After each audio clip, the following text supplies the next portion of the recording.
Knight, tell us where we are here in Alabama.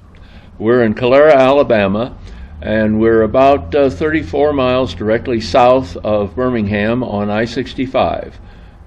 We have a knockout railroad museum here, and tell our viewers where it all came from. You weren't here originally. Oh, that's right. We started 43 years ago in downtown Birmingham and began to move here to Calera in the 1982-83 time period. We needed to expand. We were getting a lot of things given to us by railroads, particularly cars and locomotives, and we could no longer accommodate them on the space that they had allocated for us in Birmingham. How large is this area where the Railroad Museum is located? We're about 4 city blocks in size. We own the right-of-way all the way from Calera to Shelby. So we have about 190 acres, a little more than 190 acres of property. Much of that is right-of-way. Mm-hmm. Now let's talk about what the museum has for those who come here and view it. Well, we have a very good collection of memorabilia that is is displayed in one of the 2 antique stations that we have. We have 2 stations. One combination passenger and freight station, which we use to sell tickets to our visitors. And we have another station, which is an old freight station. They're both over 100 years old. And we have our research library in the freight station. Mm-hmm. Now you have, there are so many trains out there. I mean, where do they all come from? Well, many of them are gifts. Some few have been purchased by us. We have a number of locomotives of historic value. We have 2 50-year-old switch engines that we use to pull our regular trains with. We run trains 3 times a day on Saturday from roughly Easter to just a few days before Christmas. Uh-huh. And this is a train that is on your tracks? Yes, it's on our tracks, on our right-of-way. We own the whole works, and we are pleased to be able to do that because we don't have to coordinate with another railroad. Mm-hmm. So you basically go about, 4 miles up the road and then turn around and come back? We go about nearly 7 miles up the road, and we go up and run the engine around the train, and so we pull it up and then decouple the engine, put it on the other end, and pull it back. So people really get a chance to see how it actually would be done in a switch station situation. Yes, that's one of the advantages of having a runaround, we call it. And you also have an area where you're working on trains. Restoration is going on all the time. Tell us about that.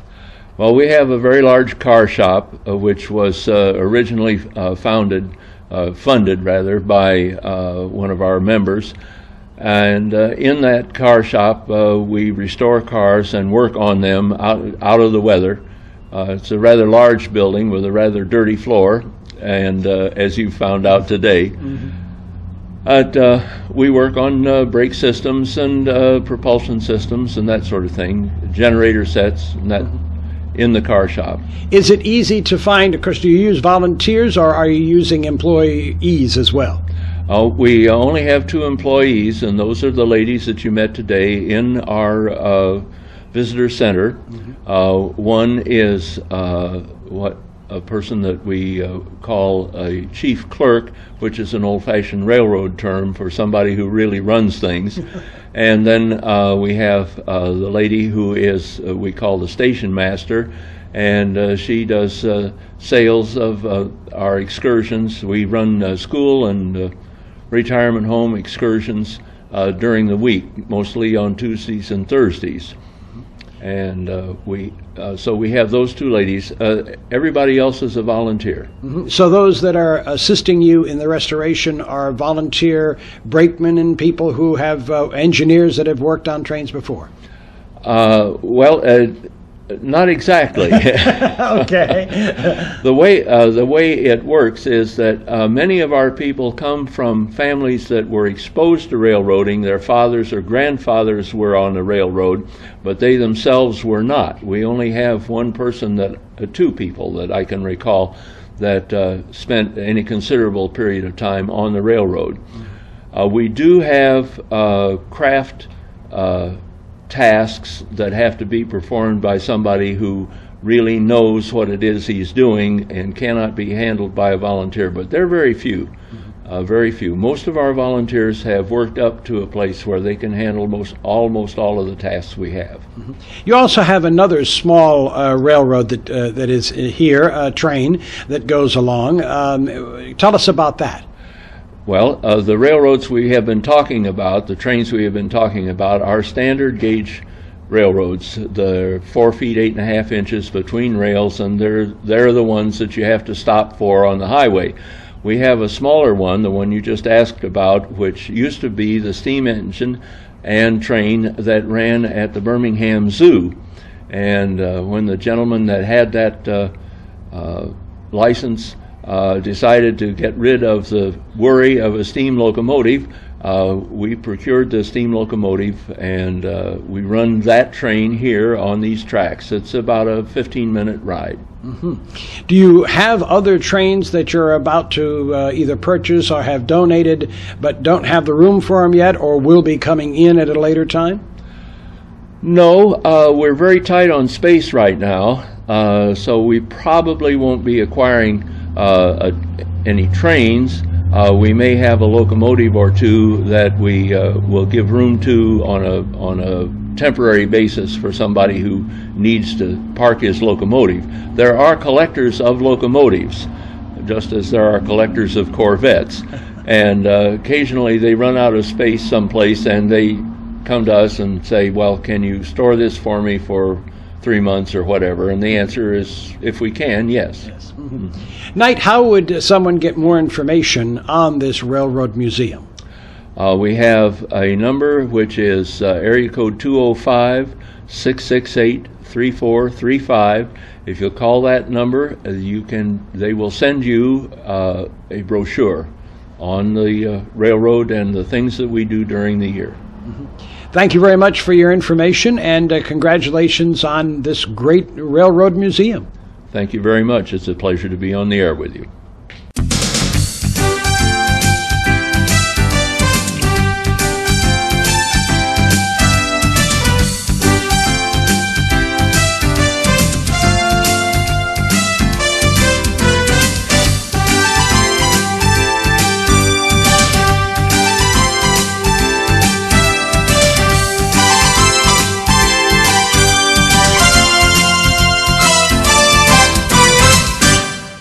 Jack, you're the conductor on this train that's about ready to leave. Tell us about the train. Well, we have these excursions every Tuesday or Thursday for schools and churches and that, which we certainly enjoy. The kids are a lot of fun. That's the main thing. Then every Saturday we have our runs 3 times a week, or 3 times a day rather. And summertime it gets pretty crowded. We have a lot of fun. I guess it does. What type of train are we using here? What type of locomotive is that? It's a diesel, sir. We don't have a steam engine right now. Steam engines are pretty hard to keep, should I say, keep them running. Keep running. Yes, yeah, sir. Yeah. I noticed you got the small train from the Birmingham Zoo, and that is steam, and I guess they had trouble trying to keep it going. Yes, sir, but we had a pretty good young man who knows how to keep that thing working, so we've got it in good shape right now. Yes, sir. The main thing we have is safety. That's the key to our whole program here. Mm-hmm. How many cars are you going to attach to this we'll have diesel? 1, 2, 3, 5 cars. Yes, sir. Mm-hmm. Yes, sir. I noticed some are open and some are closed. The open cars are just as what the children like in the summertime, so they can really see what's going on. Yes, sir. How long will we go? How many miles? We're about 6 miles, sir. Yes, sir. And not too far, but it's our track, and we keep it open all the time, and we walk it constantly.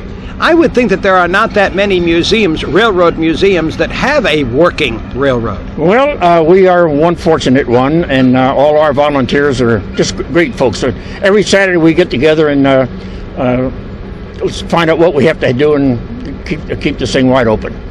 Well, Jack, it says conductor on your hat, so you must have been a conductor for many, many years. No, I wasn't. I played professional golf for many, many years, but my wife works here as a executive secretary, and she said, you're going to go to work. So they put me through some pretty good paces. You have to be schooled very, very stiff on this thing. And if I don't pass my test, I can't be a conductor. Oh, but evidently you passed your tests, so you're a conductor. Yes, sir. Once every 4 months, we have to go through this, and they're tough. Yet we're all volunteers. But it's great. It's safety. Do you practice saying "boy"? Well, a lot of times I let the kids do this. Let's tell the engineer all aboard, and they like that. Do you collect any tickets? Oh yes, Collect the tickets and everything? I punch the tickets. Yes. You punch the Oh tickets? yes. All right. That's really good. I mean, how many people do that nowadays? Well, not too many. Not too many. No, sir. You're right. I think Amtrak is the only one, isn't it? Well, I would think so right now. Yes, sir. Jack, thank you for talking with us. We're looking forward to taking the train ride. My pleasure. It's going to be fun having you folks. Thank you very kindly.